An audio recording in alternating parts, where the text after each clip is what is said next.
Now, you will agree with me that anything which relates to me, it's my own, person, my own self. But if I am a bad guy, then it will certainly going to be affecting the whole community. So that way you will agree with me that all ahadith are ultimately affecting the community. But some are direct. For example, there is a hadith in your syllabus which is talking about modesty. That modesty accrues, results in nothing but good. Now it is individual. But this, if I am modest, if you are modest in your behavior, in your language, in your dressing, in your talking, in your walking, that modesty is going to affect the community ultimately. So you will agree with me that this is what has to be kept in mind, but you have to tell the examiner that this is the individual aspect of the hadith and this is how it's going to affect the community. And I may tell you beforehand that I generally advise, because it's up to you, to divide your answer to part A in 2 paragraphs mainly, and I'll tell you why. Now, it says your syllabus. Candidates should study the teachings contained in each passage about what the Muslims should believe. Now again and again, he is also trying his level best, and I'm also doing, and with intelligent students like you sitting there, I'm sure you are understanding now that I said that in the beginning, the question you should write it down in front of you. I can't have it all the time in front of you. Now it has gone up. So the question was that the first part A was to tell you, or I was asking you that you have to tell us what is the belief visible, or what the teachings which are the belief or beliefs. Now, and what belief and what is our belief? Now this is a verb, and how they should act. The second part, how should they act? Now, candidates should study the passage with reference to the original Arabic. Your examiner is saying that.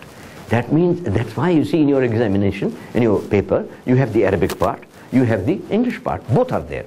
Now, there's another thing which examiner has been saying, over the past, decades, that we are not wanting or we are not expecting, neither I am going to teach you Arabic, but the point to be understood is that the basic understanding you have to have when you are answering, and your answer is going to be the, level 4 full marks, when you have a little bit of understanding of the Arabic. In the examination passages will be set in both Arabic and English. Appendix 2 contains the passages. I'm sure you must have gone through it and seen all 20 hadiths in your syllabus for examination in 2011 and 2012 and 13. In later years, the list and the themes may change. Now, that means it is 11 to 12. You are sure that these are the 20 hadiths. With us, we should now go to 213 as well, because so far we have not received any new. But he has told us that time to time there may be change. It's not your headache at the moment, for the timing, it's my headache. Now, the study of the Prophet's hadith has been made more prominent. This is all so far we are studying is the examiner's requirement through his syllabi and instructions given at the end of the syllabi. The study of the Prophet's hadith has been made more prominent in this syllabus. Candidates are asked to study 20 hadiths selected from the same collection. I'm just reading it out for you, of Al-Bukhari and Muslims, and in the examination they are asked to choose. Now, another thing which we have learned, and we'll be seeing, if you see the lessons about the ahadis and collections of hadiths, you have to know that there are Muslims and Bukhari. These are the main compilers, the major compilers out of the Sita, as we are calling them, the 6 Sahihs. But that's a separate lesson. But he has said it, that I'm going to be giving you hadiths which are agreed upon. This is another category which is in our syllabus. We have to know this. And they are known as Muttafiq alayh. And in the examination, they are asked to choose 2. As I said earlier, from 4 set ahadith. Now, this is why I said that I am talking and you are listening very carefully, I know. But still you can miss out a point. But I said in the first lesson, I think we might as well give you all the details given in your syllabi. That is why we want these lectures to be extremely comprehensive, that after these lectures, the student, if goes to the examination hall, I'm sure that even including my team as well, that they, if we all appear in the exam, I think after these lessons, we should be able to score good marks. They should be prepared, the students should be prepared to write briefly about what each teaches about Muslim belief. You must have seen your examiner laid stress on this point, that the children should not start talking about just rewording the hadith. I'll give you this example. For example, if I'm asked to comment on this projector, I can say this projector is white, I can say this projector is the Panasonic, I can say this. But the examiner says, come on, I'm saying, how does it throw the light here? Now I can say hadith the modesty is a very good thing, modesty, one should be modest. One says, come on, hurry, for God's sake, I've just asked you, what's the belief visible? Like, I am commenting upon this multimedia, and I'm saying it's Panasonic, it's white, it's good, it's excellent, it works, it's mine. Say, no. I'm asking, how does it make it things look? And I say, there's a bulb in it. I say, there is the marks. So please remember again and again and again, what is the Muslim belief? And I told you that the whole Quran can be quoted for all your ahadis. And about individual conduct or communal life. Again, individual and communal. You should be able to identify these two things and be able to identify the belief in A part and the practice in B part. That's where you get the full marks. I hope you're with me, with your examiner, because these are the words straight from your syllabus instructions. You might even just say that we're taking more time, but this is where we are building this, you could say understanding, which will help you in later, applying this when you are answering. And that's easy. In the examination paper, the question will ask candidates to describe. Wherever the word candidate is there, that means I have just taken it from the syllabus. To describe the main teachings about belief in each of these, now is telling you that first you identify, then you explain that.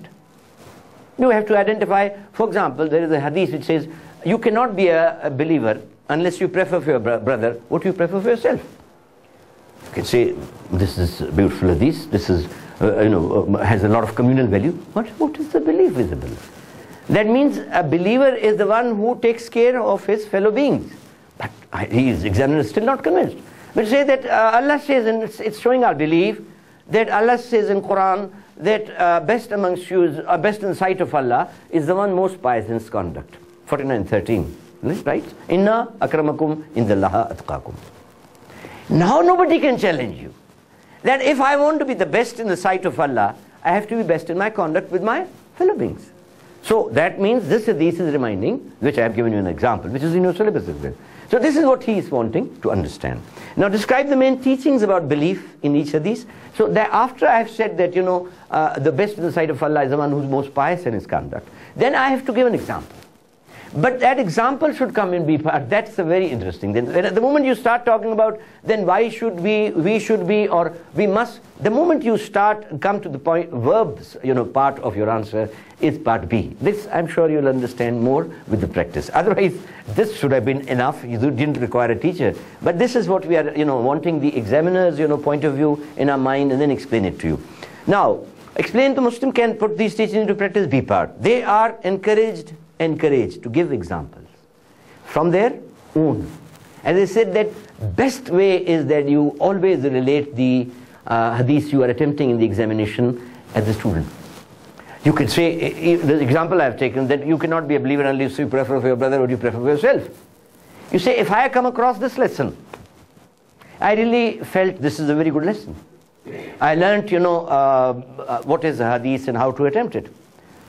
I can just give an example that when I came across a good material or website on internet, I always share it with my fellow beings. I share it with my friends. Now this is not I'm trying to tell you that you should do it, but this is how you can relate every hadith to your life.